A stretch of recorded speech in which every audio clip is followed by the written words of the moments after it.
আমি প্রথমেই ধন্যবাদ জানাই আমাদের দলের ভারপ্রাপ্ত চেয়ারম্যান জনাব তারেক রহমানকে। এই যে তারুণ্যের রাজনৈতিক অধিকার প্রতিষ্ঠার এই যে পথ দেখানোর জন্যে তিনি সারা বাংলাদেশে এই সমাবেশের ব্যবস্থা করেছেন। আজকেও ঢাকায় এই সমাবেশ হচ্ছে। আমি এই বিষয়টিকে গুরুত্ব দিতে চাই যে বাংলাদেশের ভবিষ্যৎ যারা নির্মাণ করবে তারা হলো আজকের সময়ের তরুণ প্রজন্ম। এটাকে নির্দেশ করার জন্যে, জনগণের সামনে পরিষ্কার করার জন্যে জনাব তারেক রহমান এই পদক্ষেপ নিয়েছেন। এই প্রসঙ্গে আমি আমাদের দলের প্রতিষ্ঠাতা, স্বাধীনতার ঘোষক শহীদ প্রেসিডেন্ট জিয়াউর রহমানকে স্মরণ করছি।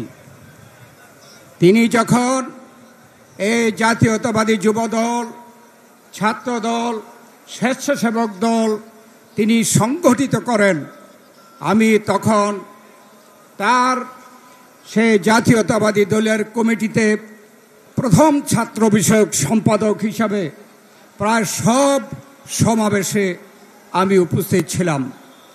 আমি বলতে শুনেছি শহীদ প্রেসিডেন্ট জিয়াউর রহমানের এই তরুণদেরকে ছাত্রদল, যুবদল, স্বেচ্ছাসেবক দল নামে তিনি যে সংগঠিত করেছেন, একটাই উদ্দেশ্য, এদেশের বিপদ আপদে, এদেশের উন্নয়নে তরুণ সমাজই হচ্ছে জাতির ভ্যানগার্ড।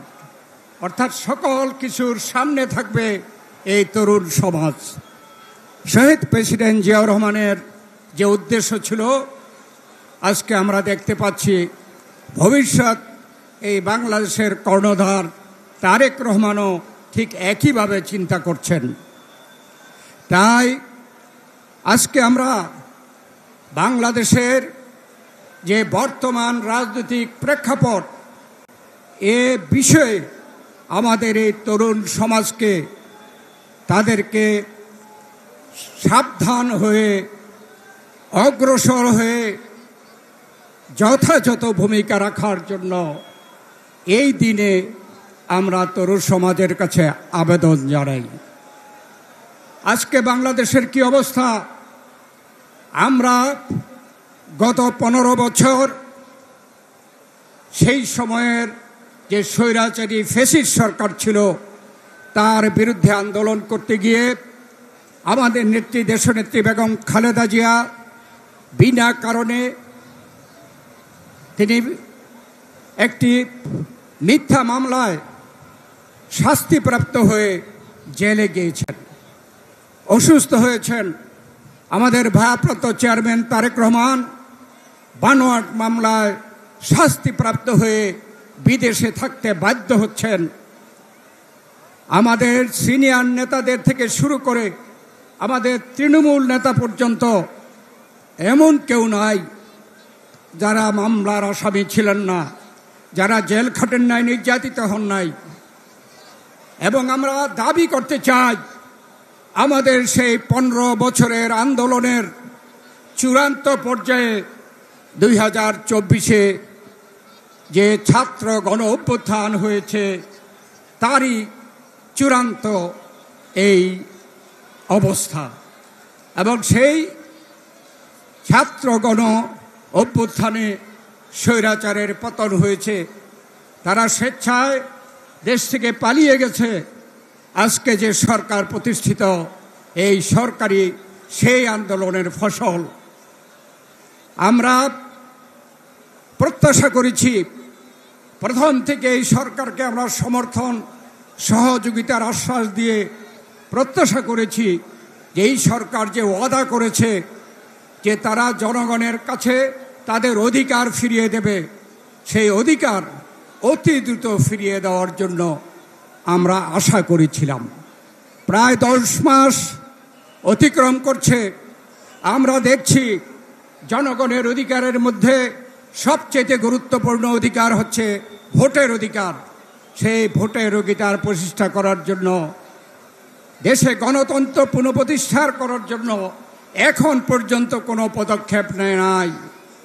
আমরা সেই দিনও প্রধান উপদেষ্টার সাথে সাক্ষাৎ করে এইসব দাবিগুলো পুনরাবৃত্তি করেছি, যুক্তি দেখিয়েছি কেন জাতীয় সংসদ অতি দ্রুত এই দেশে হওয়া প্রয়োজন। যারা পতিত স্বৈরাচার ফ্যাসিবাদ, তারা দেশে বিদেশে নানা ষড়যন্ত্র করছে, নির্বাচনের বিরুদ্ধে তারা ষড়যন্ত্র করছে, নির্বাচনকে বিলম্বিত করার জন্য তারা ষড়যন্ত্র করছে। তা না হলে সংস্কার এবং মামলা এই দুটি বিষয়কে নির্বাচনের সাথে তুলনা করার কোনো অর্থ হয় না। আমরা এই কথা বলেছি, এই তিনটি বিষয় আলাদা আলাদা বিষয়। আমরা বিএনপি সবচাইতে আগে দেশে সংস্কার চেয়েছি। আমাদের নেত্রী 2030 ভিশন ঘোষণা করেছেন। আমাদের ভারপ্রাপ্ত চেয়ারম্যান তারেক রহমান সেই 19 দফা কর্মসূচি জিয়াউর রহমানের, বেগম খালেদা জিয়ার ভিশন 2030 এবং বর্তমান প্রেক্ষাপটে তিনি 31 দফা সংস্কার কর্মসূচি দিয়েছেন এই জাতির সামনে। অর্থাৎ আমরা বিএনপি সর্বাগ্রে সংস্কার সম্বন্ধে চিন্তা করেছি, জনগণের সামনে উপস্থাপন করেছি। তাই আমরা সংস্কার চাই, কিন্তু সকল সংস্কার কিন্তু এক কথায় করা যাবে না, এটা চলমান বিষয়। সংস্কারের ব্যাপারে আমরা পদক্ষেপ গ্রহণ করতে বলেছি, আমরা প্রস্তাব দিয়েছি, আমাদের 31 দফা আমরা সেখানে উপস্থাপন করেছি। আমরা চাই নির্বাচন সংক্রান্ত সংস্কার অতি দ্রুত শেষ করে আগামী ডিসেম্বরের মধ্যে নির্বাচনের তারিখ ঘোষণা করা হোক। তাহলেই বর্তমানে যে ষড়যন্ত্র চলছে তা এই জনগণই এই ষড়যন্ত্রকে মোকাবেলা করতে পারবে। নির্বাচন ঘোষণা হলে এই দেশে নির্বাচনমুখী হয়ে যাবে জনগণ, রাজনৈতিক দলগুলো নির্বাচনমুখী হয়ে যাবে। এই সকল ষড়যন্ত্রকে জনগণই মোকাবেলা করতে হবে। আর মামলার সম্বন্ধে উছিলা সৃষ্টি করা হয়, মামলা তো বাংলাদেশ জাতীয়তাবাদী নেতার কর্মীরা সবচাইতে বেশি মামলায় নির্যাতিত।